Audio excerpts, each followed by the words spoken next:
Hello friends, welcome back to my channel. আজকে আমি তোমাদের সঙ্গে আলোচনা করব চ্যাপ্টার ওয়াইজ জিকে ক্লাসের 9 নম্বর সেট ইন্ডিয়ান জিওগ্রাফির উপরে ক্লাস চলছিল। সেখানে আজকের হবে ভারতের শক্তি সম্পদ। তোমরা শেষ পর্যন্ত ভিডিওটি দেখবে, কারণ ভিডিওটি খুব একটা বড় আজকে করব না। মূলত টপিক ওয়াইজই আমি আলোচনা করব, যেগুলো মূলত বিভিন্ন এক্সামে আসতে থাকে। আপকামিং বিভিন্ন পরীক্ষার জন্য এটা ইম্পর্টেন্ট।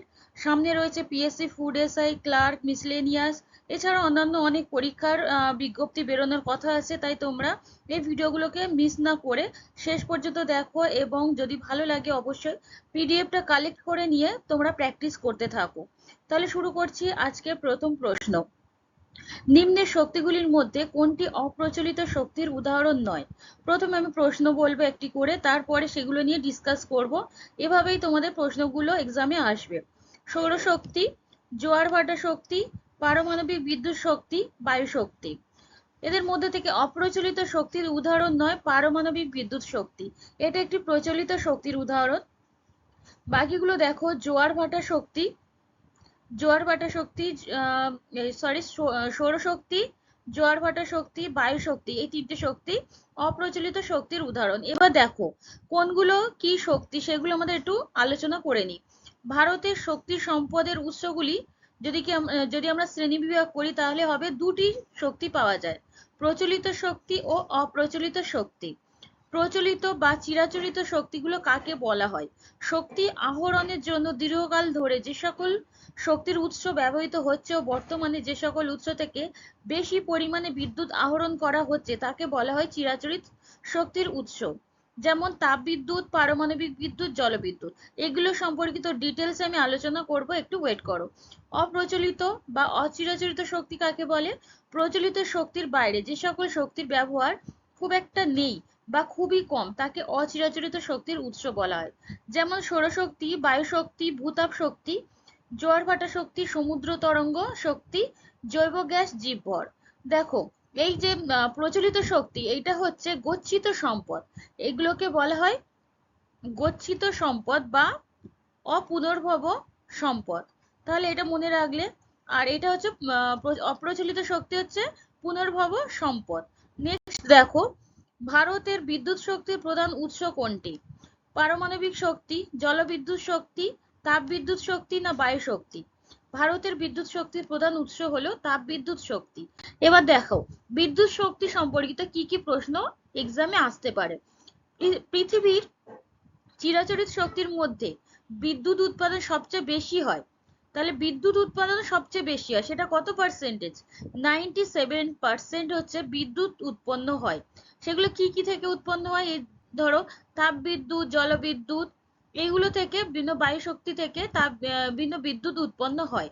আর বাকি যে 3% আছে ওটা হচ্ছে অচিরাচরিত শক্তি থেকে আমরা পাই। পৃথিবী তথা ভারতে মোট বিদ্যুতের কত পার্সেন্টেজ তাপবিদ্যুৎ রয়েছে? সেটা হয়ে যাবে 67% তাপবিদ্যুৎ আছে। তাহলে মোট বিদ্যুৎ উৎপন্ন হয় 97%, আর যদি বলা হয় তাপবিদ্যুৎ তখন হবে 67%।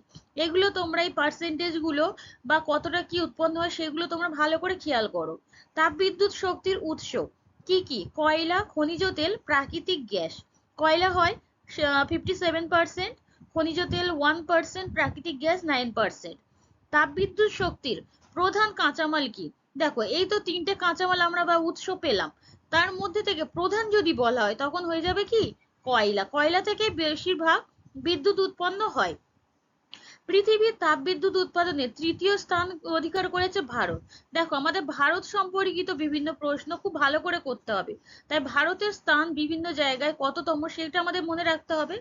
এবার যদি দেখো, প্রথম প্রথম কি আছে, প্রথমটাও মনে রাখতে হয়। তাহলে প্রথমটা হয়ে যাবে চীন। জাতীয় তাপবিদ্যুৎ সংস্থার নাম কি?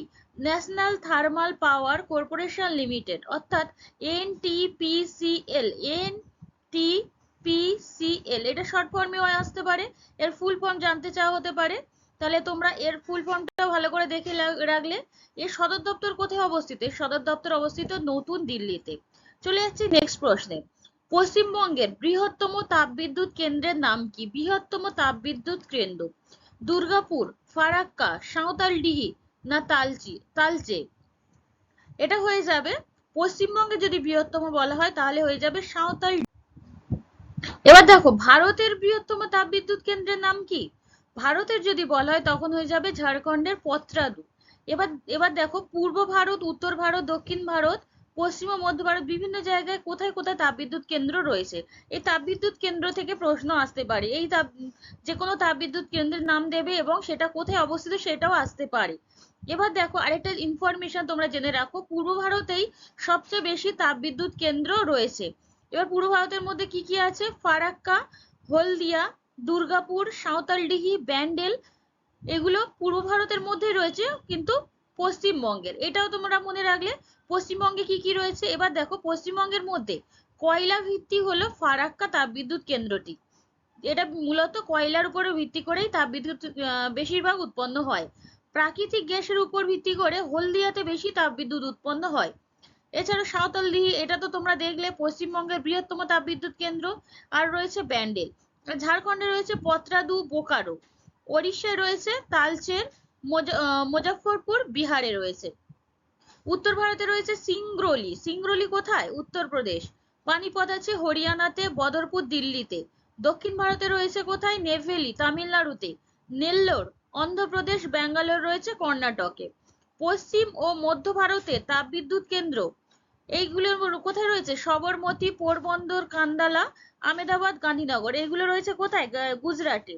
আর সাতপুরা মধ্যপ্রদেশে আছে। অমরকন্টক রয়েছে, অমরকন্টক ছত্তিশগড়ে রয়েছে। পশ্চিমবঙ্গের দুটি ডিজেল চালিত তাপবিদ্যুৎ কেন্দ্রের নাম কি?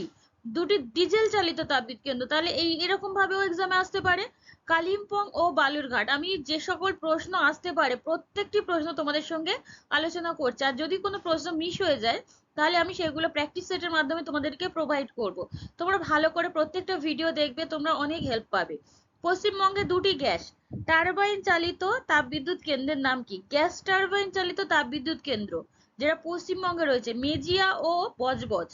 ভারত তথা এশিয়ায় সর্বপ্রথম বিদ্যুতের ব্যবহার শুরু হয় কোথায়?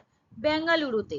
সর্বপ্রথম বিদ্যুতের ব্যবহার শুরু হয়েছিল বেঙ্গালুরুতে। আর ভারতের বৃহত্তম কয়লা ভান্ডারের নাম হচ্ছে ছোটনাগপুর অঞ্চল।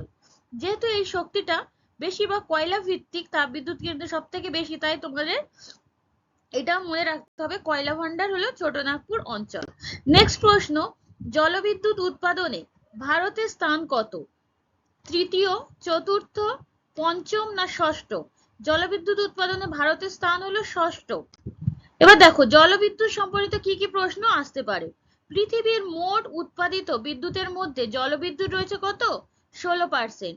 আর পৃথিবীর জলবিদ্যুৎ উৎপাদনে ভারতের স্থান হলো ষষ্ঠ, প্রায় 3.8%। ভারতে মোট উৎপাদিত বিদ্যুতের মধ্যে ভারতে যে সকল বিদ্যুৎ উৎপন্ন হয় তার মধ্যে থেকে জলবিদ্যুৎ হলো 23%। তাহলে তোমরা দেখতে পাচ্ছ পার্সেন্টেজ গুলো কিভাবে ডিভাইডেশনটা করা রয়েছে। তোমরা প্রত্যেকটা ভালো করে মনে করে রাখবে আর বারবার প্র্যাকটিস করবে। ভারতের প্রথম জলবিদ্যুৎ কেন্দ্রের নাম কি? ভারতের প্রথম জলবিদ্যুৎ কেন্দ্র হচ্ছে দার্জিলিং জেলার সিদ্রাপং। এটা রয়েছে এটা হয়েছিল, প্রতিষ্ঠা হয়েছিল 1848 সালে। তাহলে এটা খুব ভালো করে দেখে রাখবে। কাগজ শিল্পে জলবিদ্যুতের ব্যবহার সর্বাধিক। তাহলে কাগজ শিল্পে জলবিদ্যুতের ব্যবহার সর্বাধিক। জলবিদ্যুৎকে কি বলা হয়? সাদা কয়লা বলা হয়। বিশ্বের বৃহত্তম জলবিদ্যুৎ উৎপাদন কেন্দ্র রয়েছে, সেটার নাম কি? Three Gorge Dam. এটা হচ্ছে বিশ্বের বৃহত্তম। এটা তোমরা এক্সট্রা একটা ইনফরমেশন হিসাবে মনে রাখলে। মূলত ভারত থেকে তোমাদের এক্সামে জিজ্ঞেস করা হবে, ভারত বা পশ্চিমবঙ্গ, যেহেতু আমরা সামনে যেসব এক্সাম দেব পশ্চিমবঙ্গের বিভিন্ন পরীক্ষা দেব, তাই পশ্চিমবঙ্গ আর ভারতটা তোমরা খুব ভালো করে মনে রাখবে। জলবিদ্যুৎ হলো একটি দূষণহীন চিরাচরিত শক্তি। দেখো চিরাচরিত শক্তি কিন্তু দূষণহীন নয়, কিন্তু তার মধ্যে থেকে জলবিদ্যুৎটা একটা আনকমন। সেটা হচ্ছে জলবিদ্যুৎ দূষণহীন চিরাচরিত শক্তি। ভারতের প্রথম পারমাণবিক বিদ্যুৎ কেন্দ্র কোথায় অবস্থিত? ভারতের প্রথম পশ্চিমবঙ্গ, মহারাষ্ট্র, গুজরাট না ঝাড়খণ্ডে আছে? ভারতের প্রথম পারমাণবিক বিদ্যুৎ কেন্দ্র রয়েছে মহারাষ্ট্রে। মহারাষ্ট্রের কোথায়? মহারাষ্ট্রের তারাপুরে। এবার দেখো পারমাণবিক বিদ্যুৎ সম্পর্কিত কিছু প্রশ্ন। পৃথিবীর মোট বিদ্যুতের মধ্যে পারমাণবিক বিদ্যুৎ রয়েছে 14%। আর ভারতের পঞ্চম বৃহত্তম বিদ্যুৎ শক্তির উৎস হলো এই পারমাণবিক শক্তি। এবার জানতে চাওয়া হতে পারে পারমাণবিক শক্তিটা কি ধরনের শক্তি? তখন তোমরা ইজিলি বলে দিতে পারবে এটা হচ্ছে প্রচলিত বা চিরাচরিত শক্তি। তোমরা এই ভিডিওটা ভালো করে দেখে রাখবে, এর ভিতর থেকে প্রচুর কিন্তু প্রশ্ন আসবে। বর্তমানে ভারত পারমাণবিক বিদ্যুৎ উৎপাদনে কততম স্থানে আছে?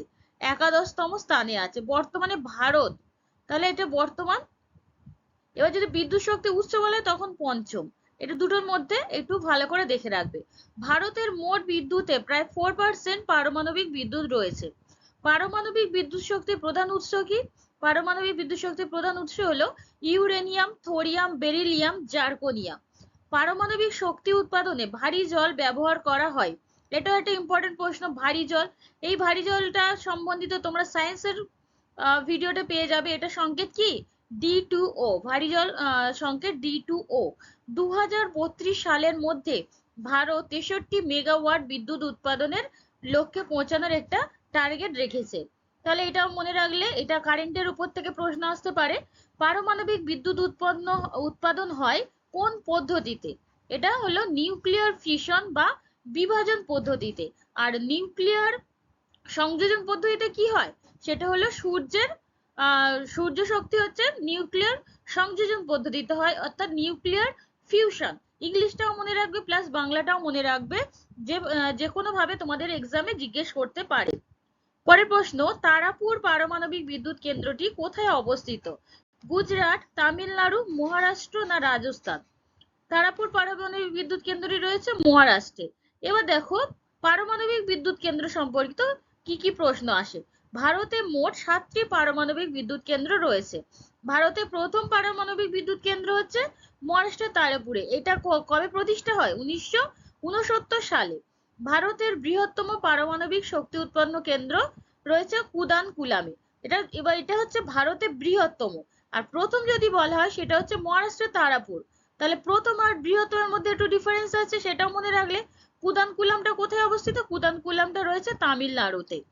তোমরা বিভিন্ন যে উৎপাদন কেন্দ্র, বিভিন্ন শক্তি উৎপাদন কেন্দ্র, সেই নামগুলো যখন মনে রাখছো তার রাজ্যগুলো অবশ্যই মনে রাখবে। বিভিন্ন রকম ভাবে এক্সামে প্রশ্ন আসতে পারে। আমাদের জিকে তে খুব ভালো স্কোর করতে হলে এর ডিটেলসে ভালো করে আমাদের আলোচনা করে সেগুলো মুখস্থ করে রাখতে হবে, এবং তার সাথে সাথে প্র্যাকটিস গুলোও চালিয়ে যেতে হবে। ভারতের পারমাণবিক বিদ্যুৎ কেন্দ্রগুলিকে নিয়ন্ত্রণ করে nuclear power corporation of India. নিউক্লিয় পাওয়ার কর্পোরেশন অফ ইন্ডিয়ার হেডকোয়ার্টার হলো মুম্বাইতে। তাহলে এটাও মনে রাখতে হবে। বিভিন্ন পারমাণবিক বিদ্যুৎ কেন্দ্রের নাম, সেগুলো কোথায় রয়েছে দেখো। কৈগাটা রয়েছে কর্ণাটকে, কাকরাপাড়া রয়েছে গুজরাটে, কুদানকুলাম তামিলনাড়ু, তারাপুর রয়েছে মহারাষ্ট্রে। এখানে দেখো এটা যেহেতু প্রথম, তাহলে এর মনে রাখলে এক্সট্রা ইনফরমেশন হিসেবে 4টি চুল্লি আছে। এখানে 4টি চুল্লি আছে। কালপক্কম রয়েছে তামিলনাড়ুতে, নারোরা রয়েছে উত্তরপ্রদেশে। তাহলে এই পারমাণবিক বিদ্যুৎ কেন্দ্র সম্পর্কিত যদি প্রশ্ন আসে তোমরা ইজিলি করে দিতে পারলে। এবার পরের প্রশ্নে যাচ্ছি। মহারাষ্ট্রের আণবিক শক্তি গবেষণা কেন্দ্রটি কোথায় অবস্থিত? কালপক্কম, ট্রম্বে, ইন্দোর না কলকাতাতে? মহারাষ্ট্রের আণবিক শক্তি গবেষণা কেন্দ্রটি রয়েছে ট্রম্বেতে। এই ট্রম্বেটা কোথায়? ট্রম্বেটা রয়েছে মহারাষ্ট্র। আর এর যে রিসার্চ সেন্টার, এর নাম হচ্ছে ভাবা অটোমিক রিসার্চ সেন্টার। এই নামটা তোমরা প্রত্যেকে জানো, কিন্তু এটা কোথায় অবস্থিত সেটা অনেকেই জানো না। তাহলে এটাও জেনে রাখলে, কারণ এটা এক্সামে জিজ্ঞেস করতেই পারে। Indira Gandhi centre for atomic research রয়েছে কালপক্কম। কালপক্কমটা আছে তামিলনাড়ুতে। তাহলে এগুলো সবই আণবিক শক্তি গবেষণা কেন্দ্রের নাম।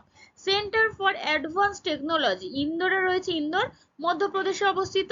ভেরিয়েবল এনার্জি সাইক্লোট্রন সেন্টার, এটা রয়েছে পশ্চিমবঙ্গের মধ্যে, যেটা কলকাতাতে রয়েছে। Atomic mineral directorate for exploration and research, এটা ডিরেক্টরেট হবে, directorate for exploration and research. এটা রয়েছে কোথায়? হায়দ্রাবাদে। হায়দ্রাবাদ রয়েছে, তাহলে অন্ধ্রপ্রদেশে, এটা আমরা প্রত্যেকেই জানি। পরের প্রশ্ন হলো, ভারতের প্রথম পারমাণবিক চুল্লির নাম কি? সাইরাস, অপ্সরা, কুদানকুলাম না কোনোটিই নয়? ভারতের প্রথম পারমাণবিক চুল্লি হলো অপ্সরা। এবার দেখো পারমাণবিক চুল্লির যদি কথা আসলো, তাহলে দেখো এর মধ্যে ভারতে মোট পারমাণবিক চুল্লি কতগুলি আছে? 22টি। আর এশিয়া মহাদেশ তথা ভারতের প্রথম চুল্লির নাম হলো অপ্সরা। এটা রয়েছে ট্রম্বেতে। এটা প্রতিষ্ঠা হয়েছিল 1956 সালে। আর দ্বিতীয় চুল্লির নাম কি? সাইরাস। এটা প্রতিষ্ঠা হয় 1960 সালে প্রতিষ্ঠা হয়েছিল। ভারতে প্রথম পরমাণু বোমা ফাটিয়েছিল রাজস্থানের পোখরান। ভারত প্রথম পরমাণু বোমা ফাটায় রাজস্থানের পোখরানে 1974 সালে। আর এটা কোথায় থেকে নিয়েছিল পরমাণু বোমাটি, সেটা হচ্ছে দ্বিতীয় যে চুল্লি সাইরাস, সেখান থেকে সাইরাস চুল্লি থেকে পরমাণু বোমা সংগ্রহ করা হয়। আর সেই পরমাণু বোমার নাম হলো স্মাইলিং বুদ্ধ। এটা খুবই ইম্পর্টেন্ট, এটা এক্সামে বহুবার এসেছে, তাই তোমাদের এটা ভালো করে মনে রাখতে হবে। এই বিস্ফোরণের নাম কি? শান্তিপূর্ণ নিউক্লিয় বিস্ফোরণ। আর ভারত দ্বিতীয় পরমাণু বোমা ফাটিয়েছিল 1998 সালে, অপারেশন শক্তি এর নাম। দেখো, এটা থেকে তো প্রথম বোমাটার নাম খুব ইম্পর্টেন্ট, আর এখানে তোমরা দ্বিতীয় পরমাণু বোমা যে ফাটিয়েছিল সেটার যে সেই বিস্ফোরণটার নাম হলো অপারেশন শক্তি। এটা এক্সামের জন্য খুবই ইম্পর্টেন্ট। পরের প্রশ্ন, অচিরাচরিত শক্তির উৎপাদন বৃদ্ধির উদ্দেশ্যে কোন বিপ্লব করা হয়? রূপালী বিপ্লব, বাদামি বিপ্লব, শ্বেত বিপ্লব না সবুজ বিপ্লব? অচিরাচরিত শক্তি যেটা আমরা পড়েছিলাম কি 3% ভারতে এই অচিরাচরিত শক্তি দেখা যায়, শক্তি উৎপন্ন হয়। তাহলে তার মধ্যে থেকে দেখো, এই শক্তির উৎপাদন বৃদ্ধির উদ্দেশ্যে যে বিপ্লব করা হয় সেটি হলো বাদামি বিপ্লব। এবার দেখো, অচিরাচরিত শক্তি বা অপ্রচলিত শক্তি সম্পর্কিত কি কি প্রশ্ন আসতে পারে। অপ্রচলিত শক্তির উৎসগুলি অফুরন্ত বা পূরণশীল, তার মানে এটার কোনো শেষ নেই, এটা ইচ্ছা মতো আমরা ইউজ করতে পারি এবং এটা ব্যবহারে পরিবেশ দূষিতও হয় না। তাহলে খুবই ইম্পর্টেন্ট। পৃথিবীর মোট বিদ্যুৎ শক্তির মধ্যে মাত্র 3% হলো অপ্রচলিত শক্তি। আর অপ্রচলিত শক্তির ব্যবহার যেসব গ্রামে গ্রহণ করা হয়েছে তাদের বলা হয় ঊর্জা গ্রামে। পরের প্রশ্ন, অর্থাৎ আজকের ভিডিওটির শেষ প্রশ্ন দেখো, ভারতের বৃহত্তম সৌরশক্তি উৎপাদন কেন্দ্রের নাম কি? এই সৌরশক্তিটা কি শক্তি? সৌরশক্তি হচ্ছে অপ্রচলিত শক্তি। এবার এই অপ্রচলিত যেসব শক্তি আছে সেগুলোর কেন্দ্র সম্পর্কিত এবং আরো যে যে প্রশ্নগুলো এক্সামে জিজ্ঞেস করতে পারে সেগুলো তোমাদের জেনে রাখা খুবই জরুরি। দেখো, পাভাগাড়া সোলার পার্ক, পোখরাজ চারাঙ্কা সোলার পার্ক না এদের মধ্যে কোনোটিই নয়। ভারতের বৃহত্তম সৌরশক্তি উৎপাদন কেন্দ্রের নাম হলো পাভাগাড়া সোলার পার্ক। এবার বিভিন্ন অপ্রচলিত শক্তির উৎপাদন কেন্দ্র সম্বন্ধিত প্রশ্নগুলো দেখো। ভারতের বৃহত্তম সৌরশক্তি কেন্দ্র হলো পাভাগাড়া সোলার পার্ক, এটা রয়েছে কর্ণাটকে। আর সুদানে এই সৌরশক্তি থেকে বিদ্যুৎ শক্তি উৎপন্ন সব থেকে বেশি দেখা যায়। ভারতের বৃহত্তম বায়ুশক্তি কেন্দ্রের নাম কি? লাম্বা রয়েছে কোথায়? গুজরাটে। বায়ুশক্তির সাহায্যে সমুদ্রে নোনা জল অপসারণ করা হয় নেদারল্যান্ডে। এইসব আনকমন প্রশ্নগুলো তোমাদের জেনে রাখতে হবে, বিভিন্ন এক্সামের জন্য জরুরি এবং তোমাদের সাধারণ জ্ঞান বৃদ্ধির জন্য এগুলো জরুরি। তাই তোমরা এগুলো ভালো করে প্রিপারেশনটা নাও এবং ভালো করে ভিডিওগুলো দেখো। ডানলাইট যন্ত্রের সাহায্যে বায়ুশক্তি উৎপাদন করা হয়। তাহলে বায়ুশক্তি উৎপাদন করার যন্ত্রটার নাম কি? ডানলাইট। ভারতের বৃহত্তম জোয়ার ভাটা শক্তি কেন্দ্রের নাম কি? কাম্বে উপসাগর। আর পশ্চিমবঙ্গের সুন্দরবনে ও গুজরাটের কচ্ছ অঞ্চলে ওই জোয়ার ভাটা শক্তি কেন্দ্র স্থাপনের জন্য কাজ চলছে। পরের প্রশ্ন হলো বা পরের পয়েন্ট, সমুদ্র তরঙ্গকে কাজে লাগিয়ে গঠিত জাতীয় বিদ্যুৎ কেন্দ্রের নাম কি? তিরুবনন্তপুরমের ভিজিন জ্যাম হলো সমুদ্র তরঙ্গ থেকে গঠিত একটি জাতীয় বিদ্যুৎ কেন্দ্র। মাথাপিছু বিদ্যুতের ব্যবহার সবচেয়ে বেশি কোথায়? গুজরাটে।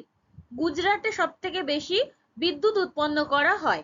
পৌর জঞ্জাল থেকে বিদ্যুৎ উৎপাদনে প্রথম দেশের নাম কি?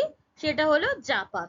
এইগুলো তোমাদের এক্সামের জন্য খুব একটা ইম্পর্টেন্ট না হলেও তোমরা এটা জেনে রাখবে, কারণ অন্যান্য বিভিন্ন পরীক্ষার জন্য তোমরা এই প্রশ্ন থেকে তোমাদের প্রশ্ন করা হতে পারে।